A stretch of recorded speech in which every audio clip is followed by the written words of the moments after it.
रंगा और बिल्ला दो ऐसे नाम हैं जो शायद हमने बचपन से ही सुने हैं। लेकिन हम में से ज़्यादातर लोग रंगा और बिल्ला के गुनाह से अनजान होंगे। इन दोनों ने एक ऐसे जघन्य अपराध को अंजाम दिया था जिससे पूरा देश आग बबूला हो उठा था और पूरा देश सदमे में था। वह कहानी आप भी सुनेंगे तो आप भी गुस्से में भर जाएंगे और शायद आपकी रूह भी कांप जाए। इन दोनों का गुनाह इतना बड़ा था कि इन्हें फांसी दे दी गई। इन दोनों से लोगों को इतनी नफरत हो गई थी कि फांसी के बाद रंगा और बिल्ला की लाश को भी इनके अपने घर वालों ने लेने से मना कर दिया था। आखिर रंगा और बिल्ला की पूरी कहानी क्या है और उनका अपराध क्या था, चलिए जानते हैं विस्तार से इस वीडियो में। लेकिन इससे पहले आपसे रिक्वेस्ट है कि अगर आपने कहानी अपराध की चैनल को अब तक सब्सक्राइब नहीं किया है तो जल्दी से चैनल को सब्सक्राइब कर लें और बेल आइकन भी दबाना ना भूलें दोस्तों। रंगा और बिल्ला का नाम पहली बार सितंबर 1978 में चर्चा में आया। यह दोनों अपने एक और साथी के साथ मिलकर मुंबई में चोरी किया करते थे। एक मामले में इनका तीसरा साथी पकड़ा जाता है। ऐसे में यह दोनों भी डर जाते हैं कि शायद पुलिस इन्हें भी पकड़ लेगी। दोनों मुंबई से एक गाड़ी चुराते हैं और वहां से रातों रात राजस्थान निकल जाते हैं। और राजस्थान में कुछ दिन ठहरने के बाद यह गुजरात जाते हैं। लेकिन वहां भी इनका मन नहीं लगता और फिर वहां से रंगा और बिल्ला ट्रेन पकड़कर दिल्ली आ जाते हैं। रंगा और बिल्ला 16 अगस्त 1978 को दिल्ली आते हैं। दिल्ली आते ही ये दोनों मजलिस पार्क के करीब एक कमरा किराए पर लेते हैं और 2 महीने का पैसा एडवांस में दे देते हैं। दोस्तों, दिल्ली आकर इन दोनों का मकसद काम करने का नहीं था, बल्कि यहाँ भी ये दोनों चोरी और किडनैपिंग की नीयत से ही आए थे। दिल्ली आकर अशोका होटल में 26 अगस्त 1978 को यह लोग एक नई फिएट कार चुराते हैं और उसका नंबर प्लेट बदलकर शहर में घूमने लगते हैं। कार चुराने के बाद इन दोनों का मकसद था कि किसी कपल को लिफ्ट के बहाने गाड़ी में बिठाया जाए और फिर उन दोनों को किडनैप करके उनके घर ले जाया जाए और वहां पर उनकी लूटपाट की जाए। दूसरी तरफ 26 अगस्त 1978 को दिल्ली में हो रही हल्की फुल्की बारिश के बीच खुशगवार मौसम में एक परिवार ऐसा था जहां एक अलग ही खुशी थी। यह परिवार था इंडियन नेवी के कैप्टन मदन मोहन चोपड़ा का। इस परिवार की खुशी की वजह यह थी कि मदन मोहन चोपड़ा की बेटी गीता चोपड़ा और बेटे संजय चोपड़ा शाम में आकाशवाणी रेडियो पर आने वाले थे और उनका एक मशहूर प्रोग्राम था जिसका नाम था युगवाणी। इस प्रोग्राम में यह दोनों प्रस्तुति देने वाले थे। गीता चोपड़ा की उम्र 16 साल की थी और वह जीसस एंड मैरी कॉलेज नई दिल्ली में सेकेंड ईयर की स्टूडेंट थी। वहीं गीता चोपड़ा का भाई संजय चोपड़ा क्लास 10वीं में था और वह दिल्ली के मॉडर्न स्कूल में पढ़ाई कर रहा था। संजय की उम्र 14 साल की थी। उस दिन कैप्टन मदन मोहन चोपड़ा काफ़ी बिजी थे। इसलिए वह अपने बच्चों को कहते हैं कि तुम दोनों ऑटो से या लिफ्ट लेकर आकाशवाणी स्टूडियो चले जाओ। मैं रात में प्रोग्राम खत्म होने के बाद स्टूडियो से ही तुम लोगों को रिसीव कर लूंगा। उन दिनों दिल्ली में लिफ्ट लेना कोई बड़ी बात नहीं थी और लोग प्राइवेट टैक्सी लेने की बजाय एक दूसरे से लिफ्ट मांग लिया करते थे। अपने पिता की बातें सुनकर गीता और संजय घर से तैयार होकर शाम को 6:50 बजे आकाशवाणी स्टूडियो के लिए निकल जाते हैं। ये दोनों अपने अपने घर से निकलकर सड़क पर एक गोलंबर के करीब आकर रुक जाते हैं और यहाँ ये दोनों एक कार में लिफ्ट लेते हुए धौला कुआं से गोल डाक खाना तक आते हैं। उस समय शाम के 6:30 बज रहे थे और बूंदाबांदी थोड़ी तेज हो चुकी थी। बारिश के बीच ये दोनों बच्चे किसी गाड़ी का इंतजार करने लगते हैं ताकि आकाशवाणी स्टूडियो पहुंचा जा सके। कुछ देर इंतजार करने के बाद इन दोनों को एक मस्टर्ड कलर की फिएट कार नजर आती है और फिएट को देखते ही ये दोनों भाई बहन गाड़ी को रोकने का इशारा करते हैं। इन दोनों भाई बहनों ने जिस गाड़ी को रुकने का इशारा किया था वह गाड़ी थी जिसे रंगा और बिल्ला चला रहे थे और सुबह से सड़क पर अपने शिकार की तलाश में थे। वैसे तो ये दोनों एक कपल को ढूंढने में लगे हुए थे, मगर शाम हो चुकी थी और इन्हें अपना शिकार नहीं मिला था। इसलिए इन्होंने जब इन दोनों बच्चों को देखा तो उनके पहनावे को देखा तो रंगा और बिल्ला को लगा कि ये दोनों बच्चे ज़रूर किसी अमीर घर के होंगे। ऐसे में इनको किडनैप करना के अच्छा पैसा निकाला जा सकता है। इसलिए बच्चे जैसे ही इशारा करते हैं ये दोनों गाड़ी रोक देते हैं। गाड़ी के रुकते ही ये दोनों बच्चे कहते हैं कि हमें आकाशवाणी स्टूडियो तक पहुंचा दीजिए। बच्चों की बातें सुनकर रंगा बिल्ला उन्हें छोड़ने की हामी भरते हैं और इन दोनों को गाड़ी में बिठा लेते हैं। गीता और संजय के गाड़ी में बैठते ही ड्राइविंग सीट संभालते हुए रंगा गाड़ी को आगे बढ़ाना शुरू कर देता है। इधर बिल्ला उन बच्चों से उनके नाम और उनके पिता का नाम पूछता है। साथ ही यह भी पूछता है कि उनके पिता क्या करते हैं। जब रंगा और बिल्ला को पता चलता है कि संजय और गीता मदन मोहन चोपड़ा इंडियन नेवी के अधिकारी के बच्चे हैं तो इन दोनों को अंदाज़ा हो जाता है कि शायद इनके घर से ज़्यादा पैसे नहीं मिलेंगे। इसलिए अब यह दोनों दूसरी प्लानिंग करने लगते हैं। रंगा इशारों इशारों में कुछ बात करने लगता है। उधर संजय और गीता अब इंतज़ार कर रहे होते हैं कि अगले ही पल वे आकाशवाणी के स्टूडियो पहुंच जाएंगे। मगर तभी गीता नोटिस करती है कि अचानक ड्राइवर ने गाड़ी आकाशवाणी की तरफ जाने वाले रास्ते से हटाकर एक अनजान सड़क पर मोड़ ली है। इस पर गीता और संजय दोनों ड्राइवर को टोकते हैं, तो बिल्ला जवाब देता है, बारिश की वजह से आगे कुछ दिक्कत हो गई है, इसलिए हम दूसरे रास्ते से वहां पहुंचेंगे। ड्राइवर की बात सुनकर गीता और संजय को लगने लगता है कि जरूर दाल में कुछ काला है। इसलिए वह दोनों ड्राइवरों को कहते हैं, गाड़ी रोक दीजिए और हमें यहीं उतार दीजिए। मगर रंगा उल्लभ और बिल्ला बहुत शातिर होते हैं और ये गाड़ी रोकने के बजाय उसकी रफ्तार और बढ़ा देते हैं। रंगा और बिल्ला इतने शातिर थे कि इन दोनों ने गाड़ी चुराने के बाद गाड़ी के दोनों गेटों को अंदर से खोलने वाली हैंडल को पहले ही हटा दिया था। इसलिए जब रंगा बिल्ला गाड़ी नहीं रोकते तो गीता और संजय खुद ही दरवाज़ा खोलने की कोशिश करने लगते हैं, लेकिन हैंडल ना होने की वजह से ये दोनों गेट नहीं खोल पाते हैं। अब गाड़ी के अंदर संजय और गीता रंगा और बिल्ला से लगातार गाड़ी रोकने की जिद करते हैं। जब बात नहीं बनती तो अपनी पूरी शक्ति के साथ गीता और संजय रंगा बिल्ला पर हमला करते हुए उन दोनों को रोकने की कोशिश करते हैं। मगर वो दोनों ऐसा नहीं कर पाते, क्योंकि रंगा और बिल्ला ने अपने हाथ में एक तलवार ली हुई थी, जिससे उसने संजय को घायल कर दिया था।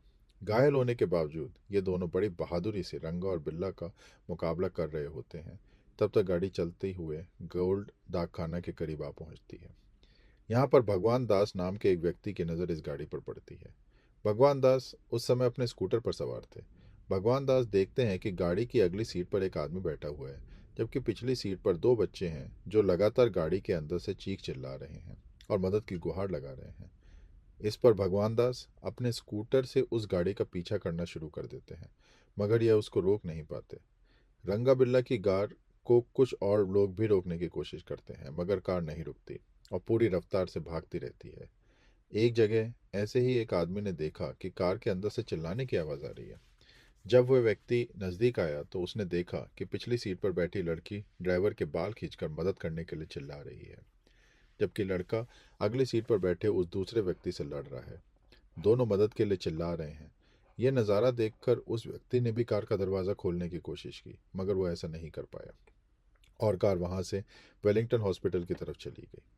इधर जब भगवान दास और कार रोकने में कामयाब नहीं हुए तो उन्होंने तुरंत दिल्ली पुलिस कंट्रोल रूम में 7:40 बजे के आसपास कॉल किया और उन्होंने जो कुछ भी देखा वह पुलिस को बताया।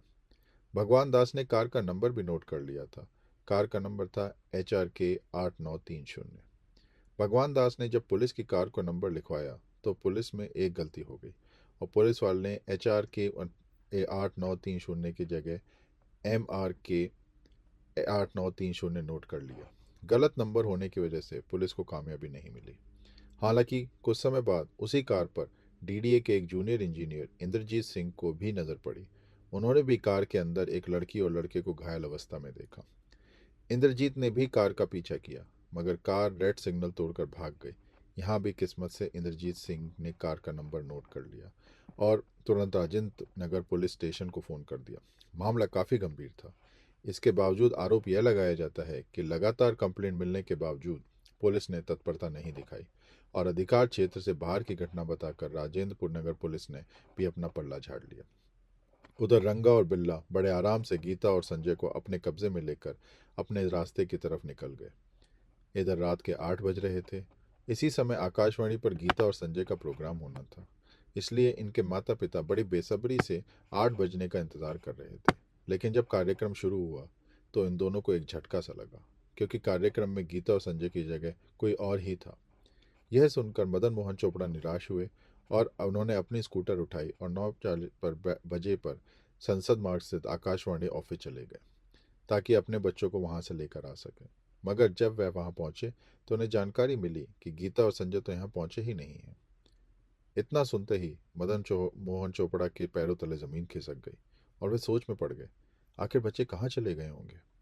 खोजबीन शुरू होती है तो यह पता चलता है कि बच्चे घर पर नहीं आए और वह दोनों भाई बहन ना ही किसी दोस्त के घर गए और ना ही किसी रिश्तेदार के। काफ़ी देर तक वह लोग अपने स्तर से खोजबीन करते रहे और जब कुछ नहीं पता चला तो आखिरकार रात के 1:15 बजे गीता और संजय के पिता मदन मोहन पुलिस में अपने दोनों बच्चों की गुमशुदगी की रिपोर्ट दर्ज करवाने जाते हैं। पुलिस इधर उधर खोजबीन करती है मगर इन बच्चों का कहीं भी पता नहीं लगता है। इधर सभी की आंखों में धूल झोंकते हुए रंगा और बिल्ला गीता और संजय चोपड़ा के साथ जो हैवानियत करते हैं, उसे सुनकर आपका खून खौल उठेगा। रास्ते भर दोनों बच्चे अपनी पूरी ताकत से इन दोनों हैवानों से बचने की कोशिश करते रहते हैं मगर कामयाब नहीं हो पाते। अंत में रंगा इन दोनों से कहता है कि तुम दोनों शांत रहो, आगे जहां भी कोई कपल दिखेगा वहां मैं गाड़ी रोक दूंगा और तुम दोनों उतर जाना, लेकिन मैं तुम दोनों को इस शर्त पर छोड़ूंगा कि कहीं भी मेरे बारे में तुम लोग बात नहीं करोगे। गीता और संजय रिहाई की उम्मीद में शांत तो हो जाते हैं मगर रंगा और बिल्ला इस कार को तेजी से भगाते हुए बुद्धा गार्डन की तरफ मौजूद इस इलाके में ले जाते हैं और एक सुनसान जगह देखकर झाड़ियों के पीछे अपनी कार को खड़ा कर देते हैं। जंगल में कार खड़ी करने के बाद रंगा कार से संजय चोपड़ा को ये कह के उतारता है कि चलो तुम्हें वहां ले जाकर आज़ाद छोड़ दूंगा, मगर कार से लगभग 100 कदम दूर ले जाकर रंगा अपने पास मौजूद तलवार से सीधा संजय चोपड़ा की गर्दन पर वार करता है, जिससे संजय वहीं पर ढेर हो जाता है। हालांकि तब तक वह मरा नहीं होता है। इधर रंगा संजय की हत्या कर रहा होता है, उधर बिल्ला कार में मौजूद गीता चोपड़ा को पहले बुरी तरीके से मारता है, उसके कपड़े फाड़ देता है और फिर अपने पास एक चाकू की नोक पर उसके साथ बलात्कार करने लगता है। गीता का बलात्कार करने के बाद गीता को कार में बंद करके बिल्ला उसी तरफ आता है जहां रंगा संजय को ले आया था। यहाँ पर रंगा और बिल्ला आपस में कुछ बात करते हैं और फिर बिल्ला रंगा के हाथ से तलवार लेता है और संजय के पास जाता है और एक के बाद एक संजय पर कई वार करते हुए संजय को वहीं खत्म कर देता है। उधर जब बिल्ला संजय की हत्या कर रहा होता है तब कार में रंगा आ जाता है और अब वह गीता चोपड़ा को बड़ी बेरहमी से मारता है और दरिंदगी के साथ अपनी हदों को पार करते हुए गीता का बलात्कार करता है। गीता बचने के लिए पूरी कोशिश करती है मगर वह नाकाम रहती है और अपनी हवस पूरी होने के बाद रंगा गीता को फिर से कार में बंद करके बाहर आ जाता है।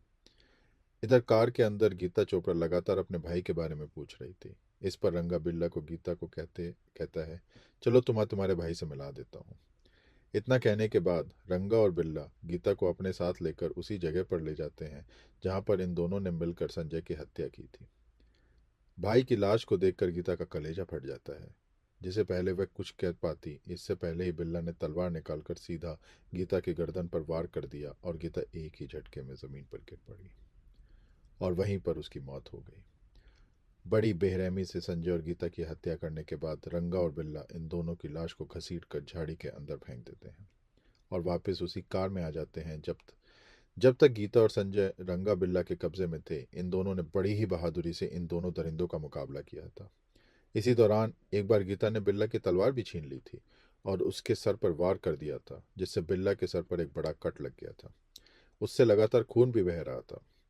इसलिए अपनी हवस मिटाने और गीता और संजय की हत्या करने के बाद रंगा बिल्ला पहले अपनी कार का नंबर प्लेट बदलते हैं और सीधे अपनी कार को वेलिंगटन हॉस्पिटल ले जाते हैं, क्योंकि बिल्ला के घर से काफ़ी खून बह चुका था।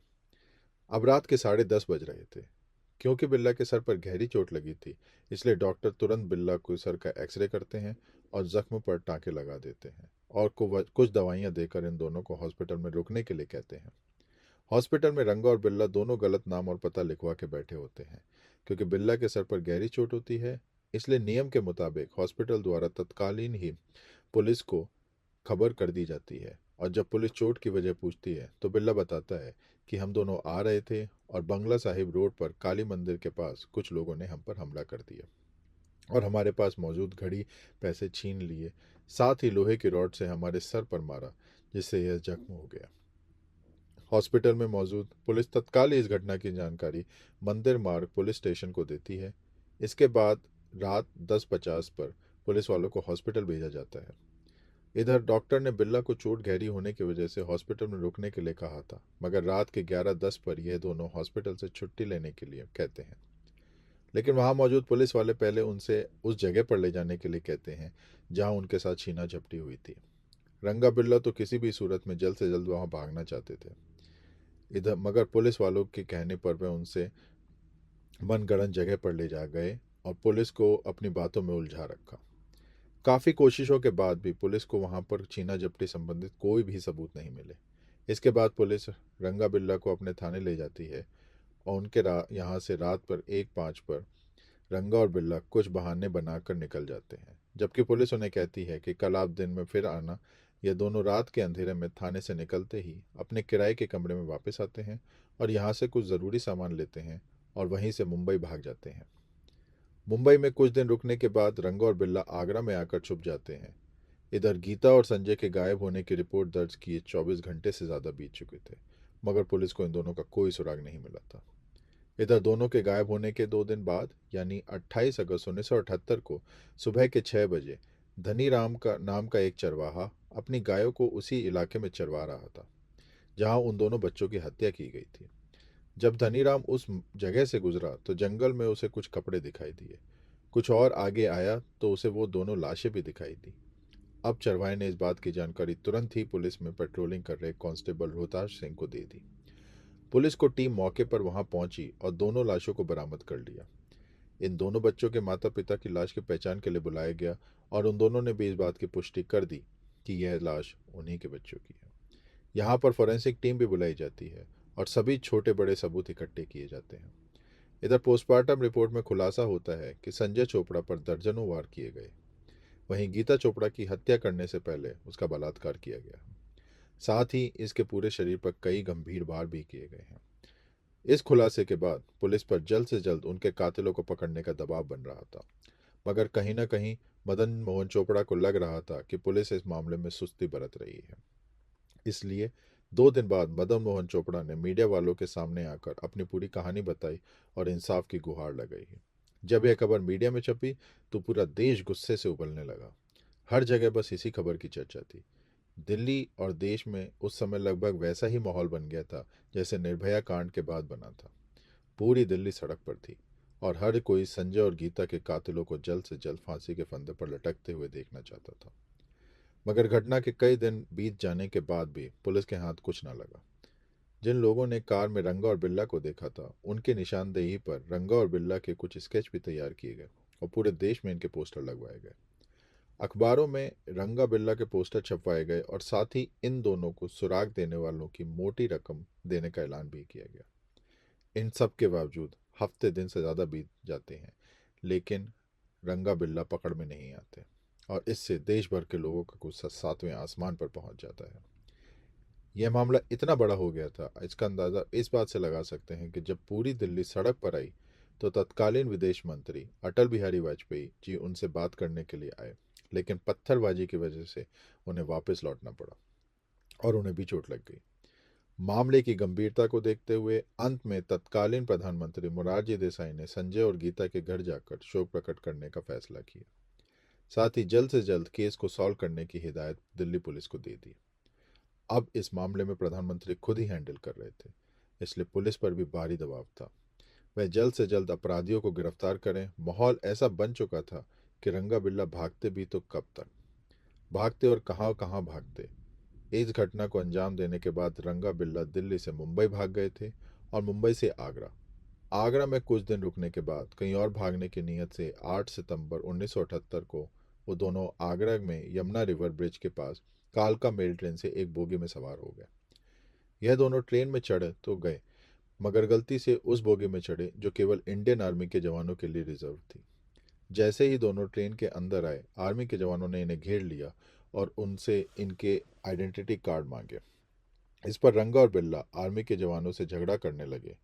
इसी बीच उस बोगी में मौजूद इंडियन आर्मी के जवान लांस नायक एबी शेट्टी ने इन दोनों को पहचान लिया, क्योंकि उन्होंने रंगा और बिल्ला के केस को अखबार में डिटेल में पढ़ा था। इसलिए जैसे ही उन्हें शक हुआ कि यह रंगा बिल्ला हो सकते हैं, आर्मी वालों ने तुरंत रंगा बिल्ला को बांध दिया और 9 सितंबर 1978 को नई दिल्ली रेलवे स्टेशन पर आर्मी वालों ने इन दोनों को दिल्ली पुलिस के हवाले कर दिया। इन दोनों की गिरफ्तारी के बाद तत्काल ही पुलिस ने इनके पास मौजूद बैग की तलाशी ली तो उसमें एक तलवार मिली जिससे रंगा बिल्ला ने गीता और संजय की हत्या की थी, और इसके अलावा बैग से वो कपड़ा भी मिला जो कपड़ा रंगा और बिल्ला ने घटना वाले दिन पहना हुआ था। उस कपड़े पर खून के निशान थे। इसके तुरंत बाद पुलिस रंगा और बिल्ला को गिरफ्तार करके पूछताछ करना शुरू कर देते हैं। पूछताछ में रंगा बिल्ला इस तरह की किसी भी घटना से इनकार कर देते हैं, मगर जिस हॉस्पिटल में बिल्ला का इलाज कराया गया था उस हॉस्पिटल के डॉक्टर ने भी कंफर्म कर दिया कि उस रात यह दोनों हॉस्पिटल में आए थे। अपराधी तो पकड़े जा चुके थे, मगर सबूत के बिना कोर्ट में कुछ नहीं सुनता। इसलिए पुलिस ने सबूत जुटाने के लिए पुलिस अब शक्ति से पूछताछ करती है। तो रंगा और बिल्ला पूरी कहानी शुरू से लेकर अंत तक बता देते हैं। इसके अलावा इस मामले में कुछ ऐसे सबूत पुलिस के हाथ लगते हैं जो काफ़ी अहम साबित होते हैं। दरअसल जो कपड़ा रंगा और बिल्ला के पास से पाया जाता है, उस कपड़े पर जांच के दौरान यह पाया गया कि वह खून के निशान गीता और संजय के ही थे। इधर कुछ दिन पहले पुलिस ने उस कार को भी ढूंढ निकाला जिसका इस्तेमाल इस हत्याकांड में हुआ था। इस कार ने पुलिस से जो बाल बरामद किए थे, वही बाल संजय चोपड़ा के शरीर पर भी पाए गए थे, और यह दोनों सैंपल रंगा के बालों से मेल खाते थे। इसके अलावा बिल्ला के बाल गीता चोपड़ा के बदन पर मिले थे। जब रंगा और बिल्ला गीता के साथ बलात्कार कर रहे थे, तो गीता ने बचने के लिए अपने नाखूनों का भी इस्तेमाल किया था। गीता के नाखूनों से जो नमूने इकट्ठे किए गए, वह सभी रंगा और बिल्ला से मैच कर रहे थे। मिट्टी के जो नमूने लाश से लिए गए थे, वही नमूने रंगा बिल्ला के कपड़ों पर भी थे। पुलिस ने हत्या में इस्तेमाल किए गए तलवार को भी बरामद कर लिया था। गीता के बलात्कार और हत्या के बाद ये दोनों जिस हॉस्पिटल में गए थे, वहां इन दोनों ने अपने फिंगरप्रिंट एक्सरे प्लेट पर छोड़ दिए थे। इस पूरे मामले में वह बहुत बड़ा सबूत साबित हुआ। कुल मिलाकर सभी सबूत चेक कर ये जवाब बात की गवाही दे रहे थे कि पूरी हैवानियत रंगा और बिल्ला की ही है। सभी सबूत इकट्ठा करने के बाद इस मामले की सुनवाई शुरू हुई। आखिरकार कोर्ट में सबसे पहले एडिशनल सेशन जज के द्वारा रंगा बिल्ला को मर्डर, हत्या, बलात्कार, किडनैपिंग समेत विभिन्न धाराओं के तहत मौत की सजा सुनाई गई। कोर्ट के इस फैसले को रंगा और बिल्ला ने दिल्ली हाई कोर्ट में चुनौती दी, मगर 16 नवंबर 1989 को दिल्ली हाई कोर्ट ने भी इन दोनों की सजा को बरकरार रखा। इसके बाद रंगा बिल्ला ने सुप्रीम कोर्ट का भी दरवाज़ा खटखटाया, लेकिन उन्हें राहत नहीं मिली। अंत में इन्होंने फांसी के खिलाफ भारत के तत्कालीन राष्ट्रपति के सामने मर्सी पिटीशन दायर की, मगर राष्ट्रपति ने भी इनकी हर याचिका को खारिज कर दिया और फांसी के फैसले पर अपनी मोहर लगा दी। जब रंगा और बिल्ला के सभी कानूनी दरवाजे बंद हो गए, तो आखिरकार 31 जनवरी 1982 को रंगा और बिल्ला को फांसी दे दी गई। फांसी के बाद किसी ने इन दोनों के शवों को स्वीकार भी नहीं किया, और पुलिस ने ही जेल के अंदर इन दोनों का अंतिम संस्कार किया। जो दुख और दर्द रंगा और बिल्ला ने गीता चोपड़ा और संजय चोपड़ा और इनके माता पिता को दिया था, उसके सामने शायद फांसी की सज़ा भी कम थी। मगर यह सज़ा उस दर्द पर महरम जैसी ज़रूर इस पूरे मामले की सुनवाई काफ़ी तेज़ी से हुई थी, और रिकॉर्ड्स तरीके से 4 साल के अंदर सुनवाई पूरी करने के बाद अपराधियों को फांसी भी दे दी गई थी। इससे पहले सिर्फ गांधी जी के हत्याकांड वाला केस ही एकमात्र केस था जिसमें अपराधियों को 4 साल के अंदर फांसी की सज़ा दे दी गई थी। गीता और संजय की हत्या के बाद दिल्ली में लिफ्ट लेने की प्रथा बंद हो गई, क्योंकि गीता चोपड़ा और संजय चोपड़ा ने बड़ी बहादुरी से रंगा बिल्ला का मुकाबला किया था। इसलिए इनके सम्मान में भारत सरकार की ओर से वीरता पुरस्कार भी जारी किया गया। हर साल 26 जनवरी के मौके पर जो वीरता पुरस्कार बच्चों को दिया जाता है, उनमें से एक पुरस्कार गीता चोपड़ा के नाम पर है, जबकि दूसरा पुरस्कार संजय चोपड़ा के नाम पर है। दोस्तों, यह कहानी आपको कैसी लगी? अपनी कीमती राय हमें कमेंट बॉक्स में लिखकर ज़रूर बताएं।